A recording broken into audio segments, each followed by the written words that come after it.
आज एक बात मेरे मन में आ रही थी कि हम मसीहियों के जीवन में अ, एक चीज जो बहुत महत्वपूर्ण है वो यह है कि वो है प्रार्थना, है ना? और प्रार्थना के बारे में हम लोग सभी जानते हैं कि प्रार्थना एक ऐसा अ, इतना एक्साइटिंग, इतना ज्यादा रोचक सब्जेक्ट है कि मतलब इससे ज्यादा बेहतरीन, इससे ज्यादा खूबसूरत, इससे ज्यादा मतलब सामर्थी, है ना? मतलब कुछ भी नहीं है इस पृथ्वी पर। और हम लोग देखते हैं कि परमेश्वर के वचन में कि जब यीशु मसीह के चेले, आप सोच के देखिए, यीशु मसीह के चेले जो यीशु मसीह के साथ साथ रहते थे, इतना बड़ा बड़ा काम यीशु मसीह को करते देखे, आंधी तूफान को डांट दिया तो आंधी तूफान रुक जाते थे, अंधों को आंखें देते थे यीशु मसीह, लंगड़ों को पैर देते थे, गूंगों को बोली देते थे, बोलते थे तो शैतानी शक्ति निकल जाते थे। मरा हुआ इंसान, 4 दिन का मरा हुआ लाजर को बोल दिया कि ए लाजर बाहर निकला, तो मुर्दा 4 दिन का भी जी उठा। और इतना कुछ देखने के बाद इन हमको लगता है ये सारे चेले लोगों का, हमको लगता है ज़ूम मीटिंग हुआ होगा उन दिनों। मतलब मैं मजाक कर रहा हूँ, ज़ूम मीटिंग मेरे कहने का मतलब वो लोग मीटिंग किए होंगे कि यीशु मसीह से क्या चीज मांगा जाए, क्या चीज सबसे बेस्ट है। और देखिए ये लोग सारे लोग मिलके देखिए क्या निष्कर्ष पे पहुंचे। यीशु मसीह के पास जो सबसे ज्यादा बढ़िया चीज है, लेने लायक चीज है, सीखने लायक चीज है, तो प्रार्थना है। पता नहीं, मैं सोचता हूँ कि हम लोग होते तो शायद हम लोग बोलते कि प्रभु मुर्दा को जिलाना सिखाइए, है ना? ताकि लोग संसार में देखें कि बाप रे कैसे मुर्दा को जिला देता है, या पूरा नाम हो जाएगा, है ना? जब विश्वास में नए थे तो सच में जब मैंने राइनहार्ड बोंके परमेश्वर के दास के बारे में सुना कि उनकी आराधना में कई बार मुर्दा को लेके आते थे और मुर्दा जी उठता है, तो मेरे मन में भी प्रभु से प्रार्थना, प्रभु ऐसा सामर्थ दीजिए कि प्रभु मुर्दा को जिला दे, है ना? so, कई बार हम लोग जब यूट्यूब में या फिर आराधनालय में या फिर टेस्टिमनीज जब सुनते हैं ना, तो जो भी एक्साइटिंग चीज होता है ना वही मांगने लगते हैं। एक बार जब, दूसरी बार जब बेनी हिन का जो प्रोग्राम देख रहे थे और देखिए कि ऐसे करके प्रार्थना किए और ढेर सारे लोग गिरने लगे। ओ, उस दिन हम प्रार्थना भूल गए कि मुर्दा वाला मांगे थे, इस पर प्रार्थना प्रभु ऐसा सामर्थ दीजिए तब स्टेज पे चढ़ के हम भी ऐसे करें तो सब लोग गिर जाए। तो ये अद्भुत है, हर बार जो है मेरा जो एक्साइटमेंट है चेंज होते जा रहा है। तो हम सोचते कि शायद चेलो लोगों का भी कुछ ना कुछ तो ऐसा रहा होगा। तो उन लोगों का जब जूम मीटिंग हुआ मजाक कर रहा हूँ, तब मत बोल दीजिए भैया वहां में जूम मीटिंग, कहने का मतलब कैसे हम लोग जो है स्पेशल कई बार इमरजेंसी मीटिंग करते हैं कुछ बातों को सीखने के लिए, समझने के लिए। और कमाल की बात है सारे लोग एक ही बात पे सहमत हुए, देखो भाई, देखो पतरस, देखो यूहन्ना, मांगना ही है ना यीशु मसीह से। सबसे बेस्ट चीज जानते हो क्या है?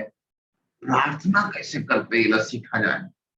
और कमाल की बात है, उन लोगों के लिए सबसे रोचक बात सब बातों में ये निकली कि चलो यीशु मसीह से पूछते हैं कि प्रार्थना आप कैसे करते। आप सोच के देखिए, हम लोग अपने मसीही जीवन में ईमानदारी से सोचिए, क्या प्रतिदिन प्रार्थना का समय मुर्दा को झिलाने से ज्यादा रोचक होता है क्या? क्या प्रार्थना का समय आंधी तूफान को भी रोकने वाला कोई व्यक्ति खड़ा उससे भी ज्यादा आपको ऐसा रोचक लगता है कि नहीं उससे बेस्ट चीज मेरे पास है? अंधों को आंखें देना, गूंगों को बोली देना, कोई व्यक्ति के बारे में पता चला, उससे ज्यादा अपने आप पे घमंड करना नहीं, उससे ज्यादा अच्छा चीज है मेरे पास प्रार्थना करना है। क्या सचमुच हम लोग उसी जगह पर खड़े हैं जहां पर चेले लोग खड़े थे उस दिन, कि नहीं? मैं समझता हूं शायद नहीं, क्योंकि हमको लगता है कि हम लोग अपने व्यक्तिगत प्रार्थना में शायद ये मांग रहे होते हैं कि प्रभु हमारा बुद्धि बढ़ाइए कि हम अच्छा से काउंसलिंग कर सके, कोई प्रार्थना कर रहा है, प्रभु हमको इतना मेमोरी पावर दीजिए कि हम वचन खूब याद रख सके, है ना। कोई प्रार्थना कर रहा है, प्रभु हम अच्छे से आराधना नहीं कर पा रहे, हमको आराधना करना सिखाइए। कोई बोल रहा है, प्रभु हम बजाना नहीं जानते, आराधना में बजाना सिखा दिया। लेकिन हम में से कितने लोग हैं यहाँ पर जो सचमुच प्रभु के पास जब आते हैं तो प्रभु यीशु मसीह के पास जो बेस्ट था ये मांग रहे हैं, प्रभु मुझे कुछ नहीं चाहिए, प्रभु मुझे प्रार्थना करना सिखा। हालेलुया। मेरे प्यारे भाई बहन, प्रार्थना करने का इस पृथ्वी पर मौका मिलना, वो मौका जिसमें यीशु मसीह के नाम से हम सीधा स्वर्ग से कनेक्ट हो जाते हैं, बहुत बहुमूल्य है, बहुत ज्यादा बहुमूल्य है। सच बता रहा हूं मेरे प्रिय भाई बहन। पवित्र शास्त्र बाइबल में ऐसा लिखा है कि हम मसीह में नई सृष्टि हैं, हम मसीह के राजदूत हैं। हमारा काम क्या है राजदूत का? कि मानो हम संसार में जो खोए हुए लोग हैं उनका हाथ पकड़ के हम परमेश्वर से मेल मिलाप कराते हैं। हालेलुया। ये अद्भुत है मेरे प्यारे भाई बहन। आज से कई साल पहले की एक घटना मुझे याद है। ये मुझे पता चला था कि मुझे जगह गांव भी नहीं याद आ रहा है, कि मुझे पता चला था कि उस गांव में एक कोई छोटा सा बच्चा है और बहुत बुरी तरह से बीमार है, और उसके परिवार वाले बहुत रो रहे हैं क्योंकि डॉक्टर भी ना बोल चुका है, और वो हर मन्नतें मांग चुके हैं हर ईश्वर से। उनको कुछ नहीं समझ में आ रहा है अब व्हाट नेक्स्ट, अब क्या करें। और मेरे पास जो बाइक थी, बाइक से हमने एक भाई को लिया और हम लोग निकल पड़े। और जानते खोजते खोजते पता करते करते कि कोई ऐसा बच्चा है जो बहुत, पता नहीं नाम ही मैं भूल गया क्या बीमारी थी, बहुत भयंकर बीमारी जो उस नाम मुझे याद था, उन दिनों बताया गया था। ऐसे खोजते खोजते मुझे लोग बताए कि हाँ उस गांव में, उस गांव उधर थोड़ा और आगे बढ़िए उस गांव में। और जाते जब उस गांव में पहुंचे तो वो बच्चा को लेकर और उसकी बूढ़ी माँ बैठी हुई थी, आती है हमारे सामने, और वो जानते हैं रोने लगी और बोलने लगे कि बहुत परेशान है, और अपने भाषा में बोलने लगे कि ऊपर वाला से जो है मेरे लिए प्रार्थना कर दीजिए कि मेरा बच्चा ठीक हो जाए। जानते हैं मैंने उस दिन उनको क्या कहा था? सिर्फ मैंने इतना कहा, और बड़ा ही मैंने नॉर्मली कहा था, लेकिन कई बार हम लोग को पास जो कुछ विशेष मिल जाता है ना, तो हमारे लिए उसका कोई वैल्यू नहीं रहता, लेकिन जो नहीं मिला होना उसके लिए बहुत वैल्यूबल होता है। हमने बस ऐसे मुस्कुराते हुए कहा कि हाँ हाँ चिंता नहीं कीजिए माँ जी, वो जो प्रभु है ना स्वर्ग में, जो कुछ भी ठीक कर सकता है संसार में, उसी से दोस्ती कराने आए हैं हम आपकी। आप सुन रहे हैं मेरी आवाज को? वो जो परेशान थी, निराश थी, अब बोली थी मेरी आवाज शायद कोई सुन रहा है इस ब्रह्मांड में, डॉक्टर भी ना बोल दिया है, और मैं सिर्फ मुस्कुरा के बोला हाँ उन्हीं से जो सारे सृष्टि को बनाने वाला है दोस्ती कराने आए हैं। आपको पता है वो ऐसा हाथ जोड़ के गिड़गिड़ाने लगी और मेरा पैर पकड़ने लगी और बोलने लगी बेटा करा दे दोस्ती, दोस्ती करा दे मेरा बाबू, दोस्ती करा दे, ऐसे करके रोने लगी हमसे मेरा पैर पकड़ के। और मैं एकदम चकित हो गया और सोचने लगा कि सचमुच इस स्त्री को सिर्फ एड्रेस नहीं मालूम है कहां पे पुकारना है, इसलिए इसके लिए कीमत है। और मैं कितना आसानी से बोलते दोस्ती, और मैं सच बता रहा हूं मेरे प्यारे भाई बहन, जब यीशु मसीह के प्रेम के बारे में बताया, इतना आनंदित हुए कि मत पूछे। उसके बाद जो है बहुत ही खुशी से जो भी उनके घर में था उन्होंने स्वागत किया, फिर हम लोग प्रार्थना करके आए, परमेश्वर वहां अद्भुत काम किया। मेरे प्यारे भाई बहन, दोस्ती कर रहे थे, ये जब सुने कि ऊपर वाला से दोस्ती हो सकता है, ओ ये तो अद्भुत है। मेरे प्यारे भाई बहन, जब चेले यीशु मसीह से, जब सारा मीटिंग कंप्लीट हुआ और बोले कि चलो मांगते हैं यीशु मसीह से, यीशु मसीह का बेस्ट, तो यीशु मसीह के पास आए और क्या कहा कि हम लोगों को प्रार्थना करना सिखा दे। बस प्रार्थना करना हम लोग सीखना चाहते हैं। तो जब प्रार्थना करना सिखा दे, जब यीशु मसीह कोई लोगों ने रिक्वेस्ट किया, तो देखते हैं कि यीशु मसीह क्या बोले हैं प्रार्थना के बारे में। अगर हम लोग मत्ती उसका 6 अध्याय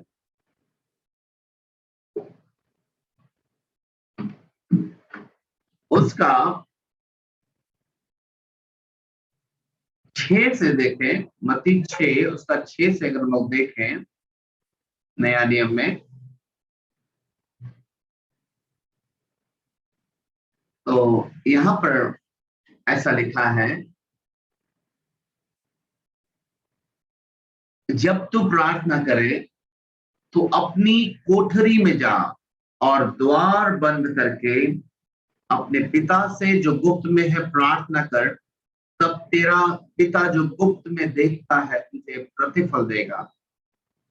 प्रार्थना करते समय अन्य जातियों की नाई बकबक ना करो, क्योंकि वे समझते हैं उनके बहुत बोलने से उनकी सुन ली जाएगी।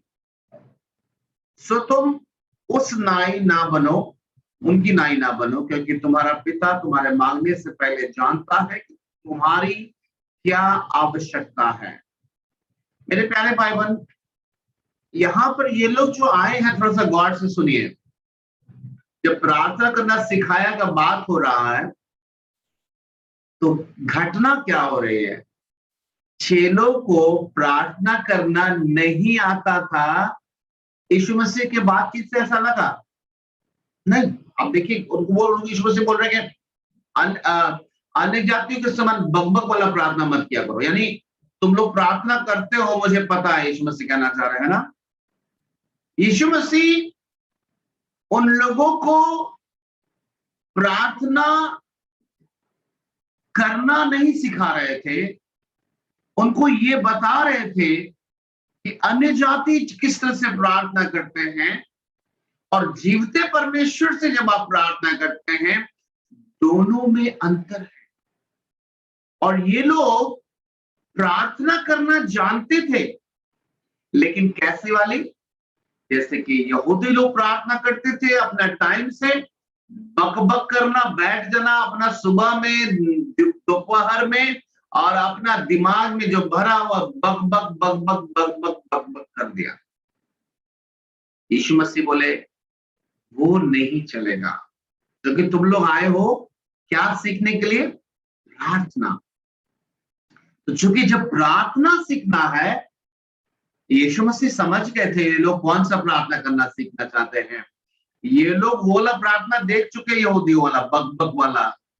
ये अब चाह रहे हैं कि यीशु मसीह अपने पिता से इस पृथ्वी पर रह के प्रार्थना के माध्यम से कनेक्ट हो जाते हैं। कहा पिता स्वर्ग में, और एक इंसान पृथ्वी पर, यीशु मसीह इंसान बन के आए, लेकिन जब वो घुटने पे जाते हैं, आखिर ऐसा क्या करते हैं कि सीधा स्वर्ग से कनेक्ट हो जाते हैं। ये चीज उनको सबसे इंपॉर्टेंट लगा मेरे प्यारे भाई बहन, और इसलिए यीशु मसीह भी उनको बताया कि सुनो, अगर तुम ये आइडिया चाहते हो कि पृथ्वी पर रह के मेरे समान स्वर्ग में कनेक्ट होना चाहते हो, तो पहला काम करना, अन्य जातियों के समान बकबक मत करना प्रार्थना में। मेरे प्यारों, मैं बचपन से मसीह परिवार में मेरा जन्म हुआ। आपको मैं बताता हूं मजेदार बात, ये सहरसा की बात है। आप लोग में से पता नहीं कितने लोग जानते हैं सहरसा के बारे में। तो सहरसा की बात है, और वहां जो भी प्रार्थना का समय तो मुझे नहीं याद है, लेकिन हम लोगों को ये मालूम था कि अगर 9 बजे से प्रार्थना है तो हम लोग पहले ही से डिसाइड कर लेते थे, हम लोग 10 साढ़े 10 तक जो है निकलेंगे चर्च के लिए।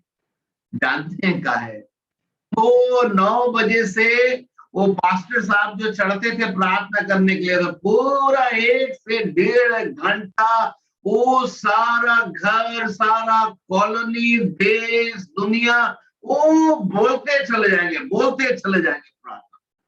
वो हर संडे का रूटीन था। और उस वजह से हम लोग सोचते थे उतना देर तो वहां बैठ के कुछ मिलेगा नहीं, इनका जब तक 1.5 घंटा कंप्लीट, तो हम लोग 10:30 के बाद ही पहुंचते थे। मेरे प्यारे भाई बहन, एक परमेश्वर के दास का इंडिया आए थे बाहर से, वो भी बता रहे थे कुछ लोग जो है ना प्रार्थना जो करते हैं ना, बोलना पसंद करते हैं। और वो बता रहे थे कि मैं एक विश्वासी के घर में गया और बस छोटी सी कोई बात थी और उसको मैंने बोल दिया। वो पास्टर बता रहे थे कि प्रार्थना करने के लिए मैंने बोल दिया, और वो प्रार्थना शुरू किया कि परमेश्वर अपने जीवन के बारे में, और बोलते कुछ कुछ विषय के बारे में प्रार्थना करते थे, उसके बाद फिर रुक जाते थे और फिर बोलते थे कि और परमेश्वर मैं क्या बोलूं, ऐसा करके क्या बोलूं बोलते थे। उसके बाद जो है फिर कोई दूसरा सब्जेक्ट उठा लेते थे प्रार्थना में, फिर और परमेश्वर मैं क्या बोलूं, फिर मैं प्रभु इस देश के राष्ट्रपति के लिए प्रार्थना करता हूँ, आप सब चीज कर इसके बारे में मैं क्या बोलूं प्रभु, मेरी पत्नी के लिए ऐसे करके क्या बोलूं, ऐसे करके वो बोले जा रहे हैं बहुत सारे। अब ये पास्टर ऐसे खड़े हैं, जानते हैं वेट कर रहे थे, इस बार जैसे ही बोलेगा ना क्या बोलूं, वही क्या बोलूं वर्ड पे वेट कर रहे थे। बोला जैसे बोला ना क्या बोलूं, ये तुरंत चला बोलो आमीन। तो घबरा के आप बोलिए आमीन बोला। वो बहुत गुस्सा किए कि कई बार हम परमेश्वर को कर रहे हैं, बोलते जा रहे हैं और सोच रहे हैं कि हम प्रार्थना करना सीखें। मेरे प्यारे भाई बहन, आज का टॉपिक बहुत इंपॉर्टेंट है, क्योंकि हम लोगों को सबसे इंपॉर्टेंट चीज सीखना है। चेलों को सबसे पहले यीशु मसीह ने जो डांटा, क्या डांटा गॉड ने? यीशु मसीह ने ये नहीं डांटा, आप गौर से पढ़िएगा जो मैंने पढ़ा। यीशु मसीह क्या ये बोला कि तुम लोग प्रार्थना शब्द नहीं सुने हो? नहीं, यीशु मसीह ये बोला कि प्रार्थना तुम लोग करो, करना है अन्य जातियों के समान बकबक नहीं करना, है ना। दूसरा, उनकी प्रार्थना में सिर्फ नियम था, लोगों को दिखाने के लिए करते थे। तुम ऐसा नहीं करना। तुम क्या करना? दरवाजा बंद करना, कोठरी में जाना। कोठरी में जाना और दरवाजा बंद करने का अर्थ को थोड़ा समझिए। इसका मतलब ये नहीं है कि आपके घर में एक ही कमरा है, तो आपसे मैं अगर 1 महीना बाद पूछूं कि प्रार्थना कर रहे तो नहीं भैया, आप बोले थे कोठरी में जा। कहां से कोठरी में जाए? घर में एक ही कमरा है तो एक्स्ट्रा कमरा है नहीं। एक्स्ट्रा कमरा की बात नहीं हो रही। सुनिए ईमानदारी से, जब आप किसी से प्रेम दिल से करते, है ना, दिल वाली बात मैं कर रहा हूं, जब दिल वाली जब बात होती है तो वहां पर एक चीज बहुत महत्वपूर्ण होती है, आपको पता है,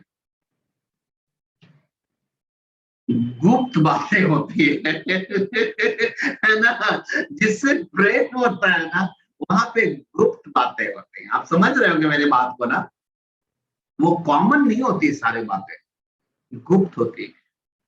अब मैं नहीं जानता आपकी लव स्टोरी क्या है, लेकिन हाँ ये आप समझ सकते हैं, जिससे सचमुच प्रेम होता है ना, वहां पे गुप्त बातें होते हैं। गुप्त का मतलब समझ रहे हैं ना, सबसे नहीं शेयर होता है वो चीज।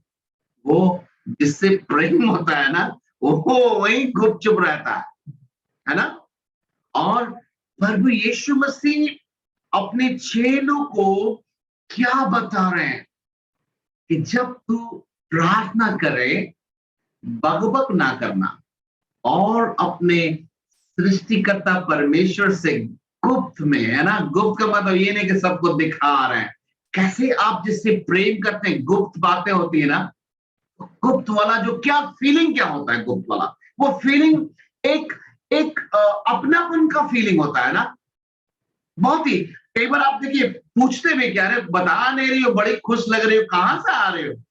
अरे छोड़िए ना जी। अरे छोड़ो ना, आना। वो हम लोग बताना नहीं चाहते क्योंकि गुप्त रखना है। समझ रहे मेरी बात को ना। अच्छा एक बात बताइए, ये इस प्रकार का प्यार जिसको हम लोग गुप्त रखना पसंद करते हैं, जिससे ज्यादा प्यार करते हैं, ये फीलिंग हमारे अंदर में किसने डाला है पता है? ये वास्तव में परमेश्वर ने ये प्यार और ये गुप्त गुप्त प्यार का ये फीलिंग परमेश्वर ने अपना फर्स्ट लव के लिए अपने लिए दिया था, और हम लोग परमेश्वर का प्यार को कर दिए पब्लिक, समझ रहे ना, और संसारिक प्यार को कर दिए गुप्त गुप्त गुप्त, एकदम उल्टा कर दिया। और इसलिए क्या हुआ, हम लोगों के जीवन में गुप्त प्यार जो है ना अक्सर दुख से भर देता। गुप्त प्यार में कोई भी पब्लिकली बैठना पसंद करता है क्या? ना। गुप्त जब होता है ना तो वो खोजता है कोई साइड में कोई पार्क मिल जाता। आपको पता ना, बीच में पटना चिड़ियाघर में कितना ज्यादा जो है प्रशासन को लगना पड़ा, जिसको भी देख रहा पेड़, सुंदर पहाड़, झरना, जंगल, थोड़ा साइड में गुप्त में चला जाता है। मेरे प्यारे भाई बहन, कोई भी इस संसार में अगर प्रेम है ना तो वो इंटीमेसी, एकांत खोजता है। ये हकीकत है, ये बिल्कुल हकीकत है।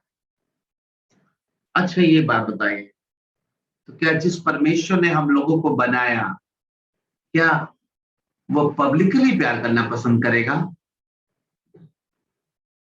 ये सबसे बड़ा मिस्टेक है हमारा। और यीशु मसीह चेलों को समझा रहे हैं कि सुनो, तुम जो प्रार्थना कर रहे थे, तुम अनजाने ईश्वर के लिए कर रहे थे, तुम पत्थरों के सामने कर रहे थे, लेकिन अब जो तुम फिर रहे हो, एक ऐसे जीवित परमेश्वर के फिर रहे हो जिसका दिल है, जिसका हृदय धड़कता है, जिसके अंदर जो है अब प्रेम है, जिसके अंदर फीलिंग है, और वो भी गुप्त वाला प्रेम, जो दरवाजा बंद करके एकांत में जाकर अपने दिल की बात को, जो ऐसी बात जो किसी से नहीं शेयर कर सकता है, वो गुप्त में जाकर बात करना।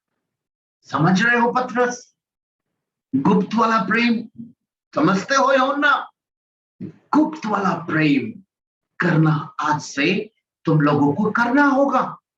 अगर मेरा प्यार याद करो, यीशु मसीह हमको लगता है समझाए होंगे, याद करो तुम लोगों के साथ कई बार दिन भर में प्रचार में रहता था और अचानक से तुम्हारे बीच से मैं धीरे से निकल जाया करता था। याद है, बताता भी नहीं था कहां जा रहा। बाद में चेलों को पता चलता था, अरे यीशु मसीह हमारे बीच से निकल कहां चला गया, और पता चला कि नदी के उस पार सारी रात गुप्त में, है ना, गुप्त गुप्त गुप्त प्रार्थना अपने पापा से पूरा।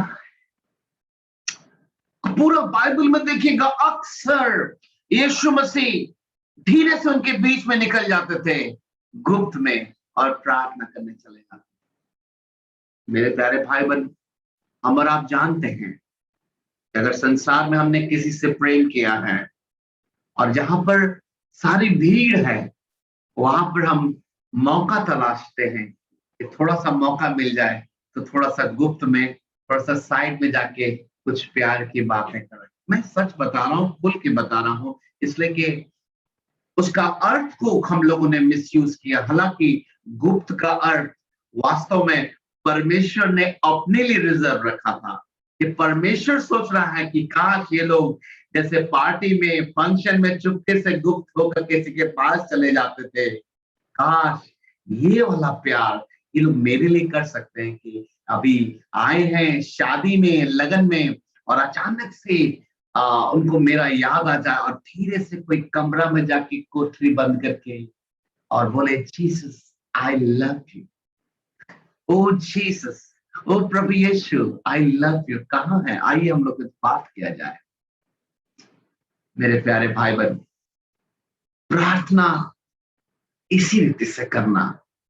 ईमानदारी से मैं आप लोगों से पूछ रहा हूं, क्या सचमुच यीशु मसीह से अफेयर हुआ कि नहीं अभी तक? हाँ, अफेयर नहीं हुआ ना?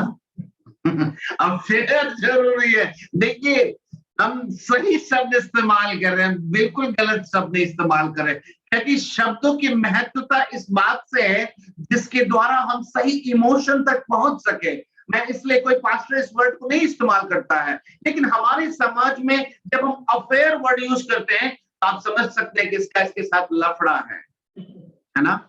मैं यही पूछना चाह रहा हूँ, लफड़ा हुआ कि नहीं अभी तक यीशु मसीह से? इतना दिन जूम मीटिंग सीख रहे हैं, हुआ कि नहीं? अगर लफड़ा यीशु मसीह से नहीं हुआ ना मेरे प्यारो, सब बेकार है। पौलुस कहता है मेरा ऐसा लफड़ा हुआ है यीशु मसीह से, अब कोई दुनिया, समाज, नंगाई, जोखिम, तलवार, कोई भी वस्तु अब मुझे मसीह के प्रेम से अब अलग नहीं कर सकती। चेलों को कह रहा है प्रार्थना अगर मेरे समान सीखना चाहते हैं तुम लोग, तो फिर लफड़ा वाला प्रार्थना करना सीखो। वो लफड़ा वाला प्रार्थना का पहचान क्या है? गुप्त में होता है। कई बार आप देखते हैं संसार में जो बहुत सारा चीज हो रहा, अभी पति जब निकल गया ऑफिस में तब पत्नी अभी शुरू की है गुप्त में, है ना? और पत्नी सोच रही यही गुप्त में, पति भी ऑफिस में तो उधर भी वो भी गुप्त में, है ना? देखिए गुप्त का अर्थ आप समझ पा रहे हैं ना मैं क्या कह रहा हूं? बहुत ही इंटीमेट, बहुत ही व्यक्तिगत जो संबंध होता है दो व्यक्तियों में, चाहे वो माँ बेटा हो, पति पत्नी हो, दो दोस्त हो, भाई बहन हो, ये सिर्फ खराब संबंधों की मैं बात नहीं कर रहा हूं। एक भाई बहन अगर एक दूसरे से बहुत प्रेम करते हैं तो वो चाहते हैं कि हम समय बिताएं। एक माँ बाप अगर अपने बच्चों से प्रेम करता है, वो ऑफिस के सारा काम करने के बाद भी कोशिश करता अपने बच्चों के साथ गुप्त में, यस, जिसका प्रेम होता है। इसलिए बहुत सारे परिवारों में मैं क्या देखता हूं कि पिता काम करके आता है, थका रहता है, खाना खाया और सो गया। आप देखेंगे उस परिवार में सब कुछ ऐसा चल रहा है जैसे सरकारी सचिवालय है। सब कुछ अपने टाइम से खाना बनता है, अपने टाइम से लोग खाना खाते, अपने टाइम से लोग ऑफिस जाते, अपने टाइम से वापस आते, अपने टाइम से लोग ऑफिस जाते, ऑफिस से आते, खाना बनता, खाना खाते, सो जाते। मेरे प्यारे भाई बहन, लेकिन बहुत सारे परिवार ऐसे हैं जहां पर उनका पिता, उनकी माँ जो है अपने बच्चों के लिए अलग समय निकालते। मैं सच बता रहा हूं। और आप देखेंगे ऐसे परिवारों में जहां माँ बाप अपने बच्चों के लिए समय निकालते हैं, उनके बच्चे जो हैं दूसरे बच्चों की तुलना में एक अच्छे बच्चे बन पाते हैं। मैं दूसरे शब्दों में कहूं, एक व्यवहारिक बात कहूं, तो मैं सच बता रहा हूं, जैसे जो आप माँ बाप यहाँ पर मौजूद है, मैं आपको बताना चाहता हूं कि जिन बच्चों को अपने घरों में माँ बाप से प्रॉपर केयर नहीं मिलता है, ठीक से प्रेम नहीं मिलता है ना, वो बच्चे संसार में, पड़ोस में, अपने दोस्त यारों में फिर वो प्रेम की तलाश करते हैं। मैं सच बता रहा हूं, जिन घरों में पति अपने पत्नी को ठीक से केयर नहीं करता है, प्रेम नहीं करता है, और वैसे समय में कोई पुरुष पहचान का या रिश्तेदार का थोड़ा सा केयर दिखा देता है ना, वहीं पे देखिएगा गड़बड़ होना शुरू होता है। लेकिन एक पति अपने पत्नी को प्रॉपर आदर और प्रेम करे तो कभी परिवार नहीं गड़बड़ाएगा। आप लोग समझ रहे हैं मेरी बात को? एक माँ बाप अगर अपने बच्चे को प्रॉपर केयर करे, पूरा प्रेम करे, इसको समझे उसके जीवन में क्या चल रहा, किस बात का दुख है, बच्चों को पड़ोस के माँ बाप, पड़ोस के लोग कभी भी भटका नहीं पाएंगे आपके विरोध में, आपके बच्चों के विरोध में। काश हम लोग का भी यीशु मसीह से लफड़ा हो जाता, तब तो पति कितना भी टेंशन करेगा ना, हमारा लफड़ा चालू रहेगा। अभी हम लोगों के बीच में क्या हो रहा? क्या बात है, आज प्रार्थना नहीं कर रहे हो? क्या प्रार्थना कर? आप हमसे बदतमीजी किया, ऐसा बात की, हम प्रार्थना, अरे तो हम हमसे ना किए, प्रभु से क्या हुआ? नहीं, प्रभु भी अब नहीं, जवाब नहीं तो प्रभु नहीं। कि लफड़ा पति से, प्रभु से नहीं हुआ। मेरे प्यारे भाई बहन, मैं सच बता रहा हूं, चेलों को बहुत गंभीर बात यीशु मसीह बता रहे हैं। अगर जीवते परमेश्वर के साथ प्रार्थना करना यानी दोस्ती करना सीखना है तो वो गुप्त होना चाहिए, वो ये चिन्ह है, वो प्यार होना चाहिए।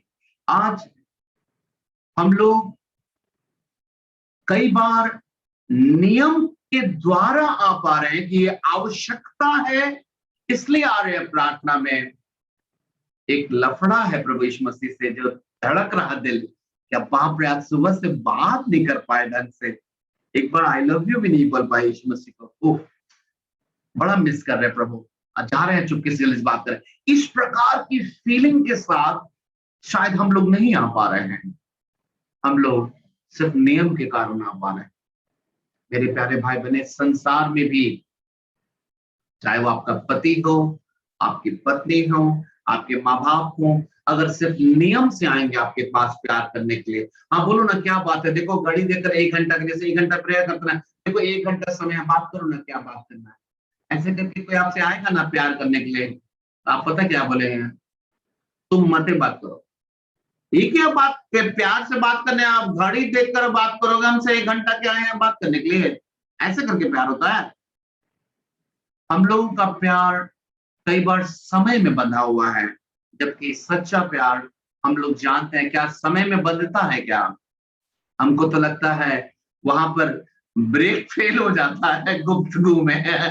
मेरे प्यारे भाई बहन, यीशु मसीह ने कहा कि जब तू प्रार्थना करे तो आ, कोठरी में जा, द्वार बंद करके अपने पिता से जो गुप्त में है प्रार्थना कर, तो तेरा पिता भी जो गुप्त में देखता है तुझे प्रतिफल देगा। Hallelujah, praise the Lord. हम परमेश्वर को धन्यवाद करते हैं मेरे प्यारे बाइबल।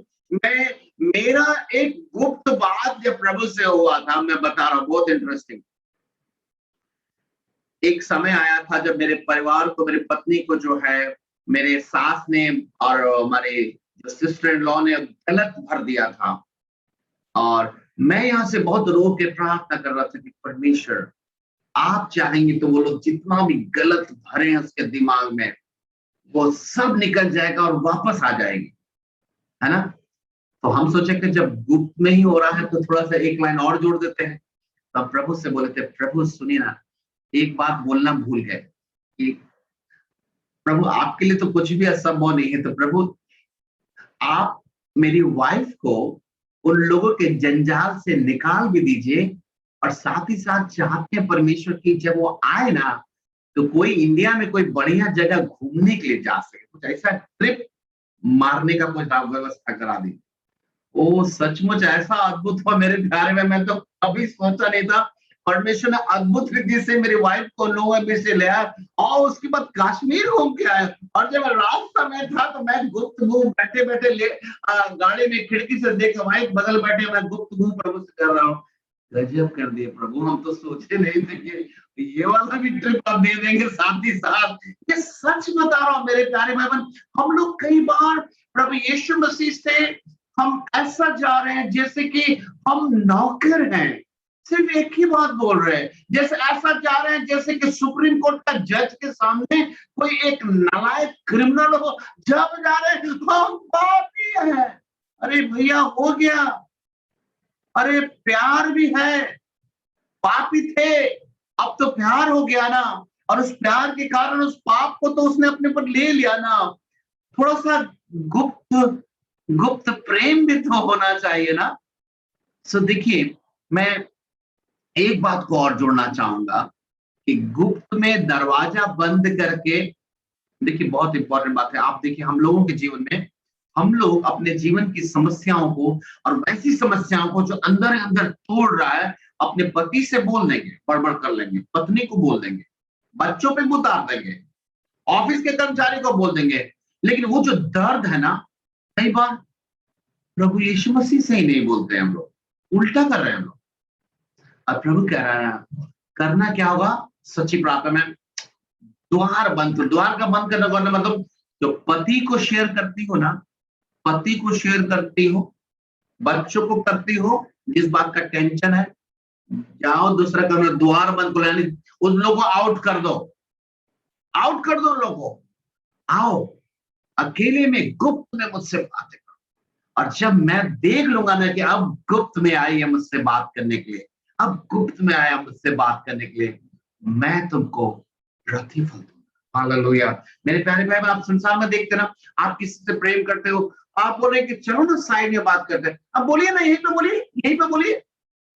अरे कुछ गिफ्ट लाए हैं तुम्हारे लिए, बोल रहे थोड़ा साइड में चलो ना। अरे बोलिए ना सबके सामने, वो गिफ्ट देगा क्या आपको? उठा के नाली में फेंक देगा और चल जाएगा कहीं और? नहीं, गिफ्ट मिलेगा उस समय? नहीं मिलेगा।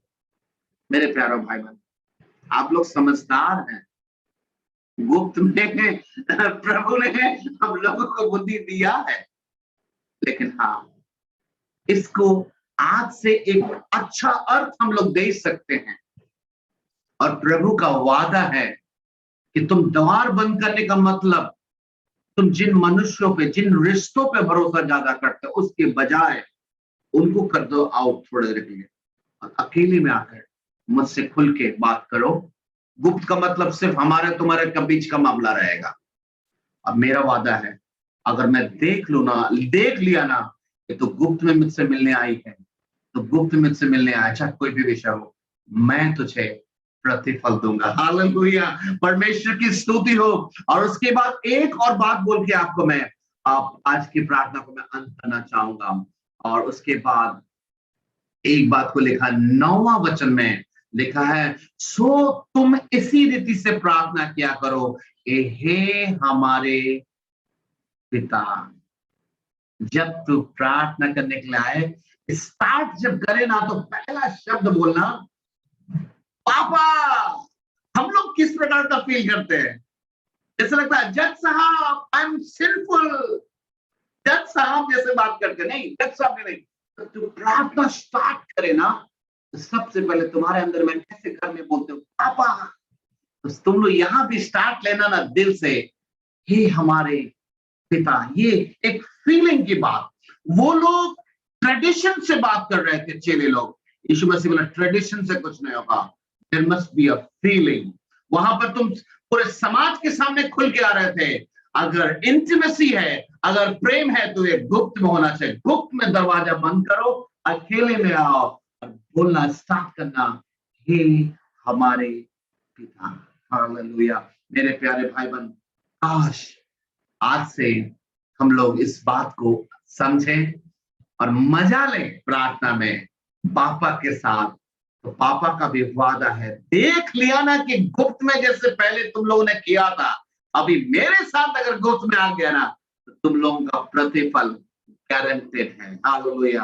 आइए हम लोग प्रार्थना करें, अपने सरों को झुकाएं और बहुत आयत से परमेश्वर का धन्यवाद के साथ प्रभु को वादा करें, प्रभु आज से सारा गुप्त मैटर, अब ट्रांसफर, अब सब आप ही के साथ होगा। अभी किसी को नहीं देंगे, अब डायरेक्ट आप ही से डील करें।